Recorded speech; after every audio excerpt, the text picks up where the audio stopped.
के मौके पर विधानसभा में कार्यक्रम का आयोजन हुआ, जहां कांग्रेस और बीजेपी के नेताओं के बीच सियासी बहस देखने को मिली।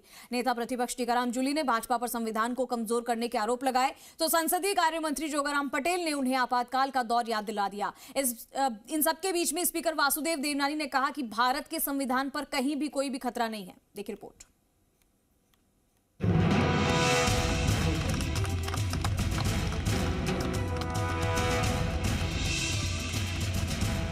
विधानसभा में संविधान दिवस पर युवा संवाद कार्यक्रम आयोजित किया गया।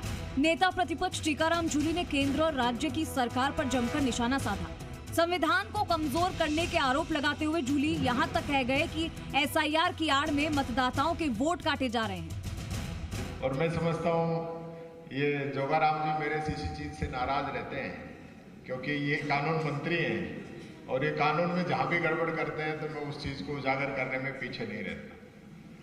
आज भी मैं बैठा बैठा सोच रहा था कि मैं क्या कहूँ, तो मैंने कहा पहला मेरा वार यही होगा कि जब हम संविधान की बात कर रहे हैं, संविधान को मानने की बात कर रहे हैं, संविधान को इस देश की रीढ़ की हड्डी बताते हैं। संविधान वैसे ही है जैसे शरीर के अंदर हमारी आत्मा है। तो संविधान में लिखा है कि 5 साल में चुनाव होंगे। आप ये पंचायत राज और नगर निकाय के चुनाव 5 साल में नहीं करा पा रहे हैं, सीधा सीधा संविधान का उल्लंघन।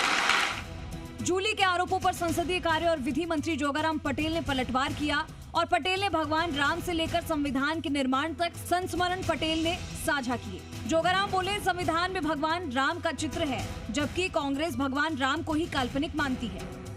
हमारे संविधान के तहत हम सबको अधिकार है और हम सब ये मानते हैं। और आदरणीय गिल साहब ने अपने चित्र बताए और ये कहा कि ये संविधान के हर चैप्टर में पहले स्थान पर एक एक लिखा, जो 22 चैप्टर है उसमें अलग अलग ये सब लिखा हुआ है।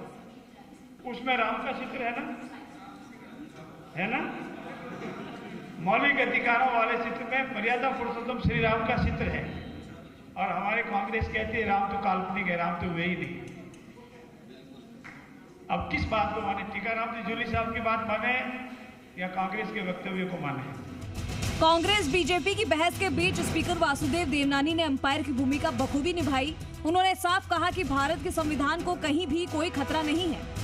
गत वर्ष हमने संविधान दीर्घा बनाई थी और आज इसमें 38 चित्रों से सारे वंदे मातरम का इतिहास, इसका आज तक इसका रोल, इस सब को दर्शाया गया है। जिससे विशेष रूप से जब वंदे मातरम 1875 के अंदर स्वर्गीय बंकिम चंद्र चट्टोपाध्याय ने इस गीत को लिखा, उसने केवल एक गीत नहीं था, लेकिन एक प्रकार का राष्ट्र के प्रति स्वतंत्रता आंदोलन में एक ज्वाला लोगों के मन में प्रज्वलित कर दी।